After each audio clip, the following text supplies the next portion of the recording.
Are you playing Jaws like Jenga? Yeah. And ready for action.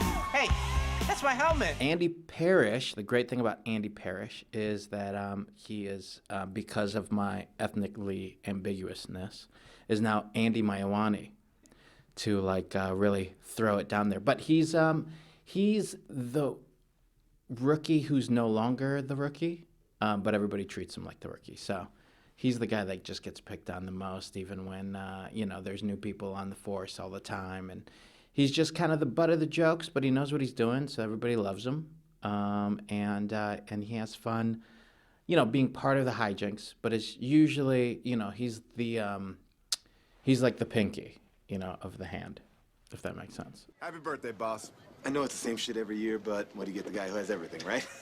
More coke. You guys get me? Yeah! Cheadle and I did a short run on House of Lies. Monica's our boss. Crazy powerful. And I mean that not in the sense of very powerful, which she is, but literally batshit out of her mind.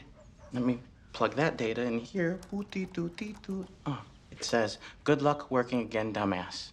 So I played one of his crew in that show.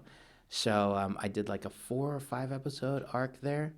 And it was a blast. So he was great, and I even did like an improvised show with him over at UCB to promote House of Lies. So he's been great, and I was very excited to be working with him again. And Paul Scheer and I go maybe 20 years back of doing comedy in New York to here. So anytime and every time we work together, it's just like awesome. So to be in a regular cast together was great. And Horatio Sands and Yasser too. I've hung out with those guys a bunch. Family's the most important thing. Don't do what I did. I put work in front of family.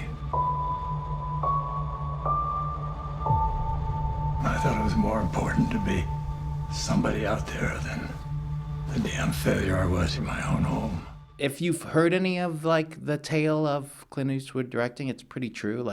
He doesn't give that much direction. You only do 1 or 2 takes, and you don't want to be the guy that's not prepared and him do more than that.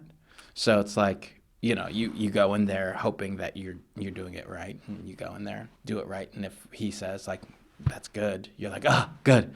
All right, I didn't mess it up. Okay, I did it in 1 take or 2 takes, and then it feels good. I try to get as prepared as I can, but I think I extra focused on making sure, knowing that there was only going to be a limited amount of takes, that, I was focused on, the choices I made and, that kind of stuff. When I'm with you, I feel like the sky's the limit. I feel like someday I'll be able to buy my own Vicodin, and it'll never turn out to actually be laxatives. I get more Pillboi recognized than anything. I get a lot of O-dips from a distance. So they might not say anything to me, and then at a distance I hear an O-dip, from the person who just walked by me. So then I'm like, okay. Or they just use that, and I just happen to be there. And maybe it's a new reference that people use. I mean, me and Manny hang out, and it's just funny that we play, I was going to say 2 sides of a brain, but we're both the same side of a brain, and still not complete brain together. I mean, I find out more and more every time I'm on the show, but the fact that Pillboi is actually a Pillboi at an old folks home is my favorite. It made so much sense. It just makes him such more of a genuine guy, that he's trying to help old people, old ladies all the time, old biddies. So the fact that he's so, helpful in his weirdest way as basically a drug dealer is pretty amazing. So I think that kind of I'm trying to do the positive thing at all times is pretty cool. Gulliv the Cleric, would you care to restrain Kadya the Giant before the town guard is called? I grab money out of the register. But Gulliv the Cleric is lawful good. This act of thievery would dishonor his gods. Hey, man, the only guys is money and bitches, dude. Jordan Peele is the best. Yeah. And he's always had that mind. I mean, he's been, socially friends with a lot of buddies of mine, and luckily I've been able to hang out with him somewhat that way too. And the way that he thinks and talks about like just board games and horror movies and all this stuff. Like he's got such an awesome, interesting mind that even while it was Key and Peele stuff, you know, he'd sit there and we'd hang out while we're shooting a sketch and he'll be like, ooh, here's my idea for another sketch.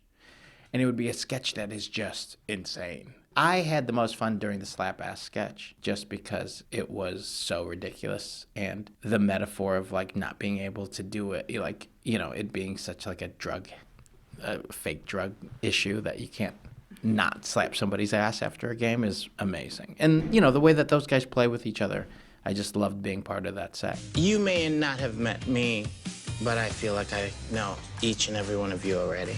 I'm gonna approach managing Platinum as I did the jungles of Laos. Studied the terrain, learned the culture.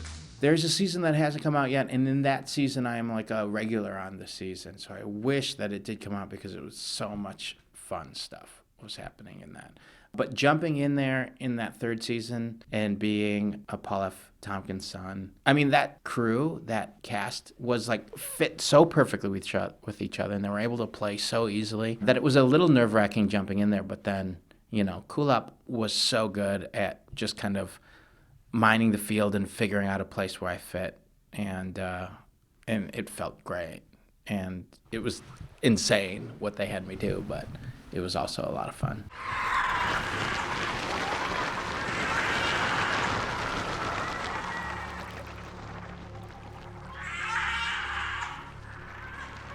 Dear Billy, this place is hell. Kong was crazy because it was like 7 months out of my life. So I've never been part of a production that was that big of a scale. Or, you know, with that many stars. A bunch of stars, but we were all staring at the same like pink dot and going like, oh, that's gonna be a humongous monster. And we're like, okay. And then you look at it and everybody screams differently and you're like, oh, neat scream. And then you do it again the next day and the next day, and you do it for 6 or 7 months. And then there's moments where it's just like you're really hanging out with everybody. And, you know, like what was great was I was one of the Sky Devils, like one of the helicopter pilots, and, you know, one of Sam Jackson's crew. And our whole crew, like Jason Mitchell and Shea Wiggum and everybody, and Thomas Mann, we were able to become like so close that it was such a fun shoot. It was like, you know, camp for like 7 months.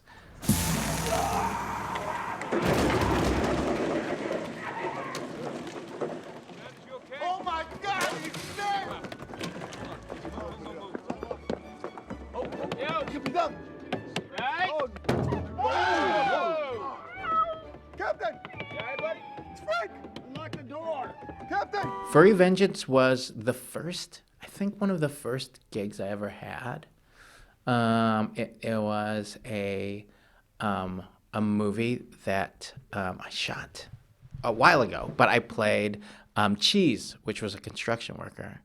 And I was like, I didn't have any lines because I guess the idea was that I was a mute.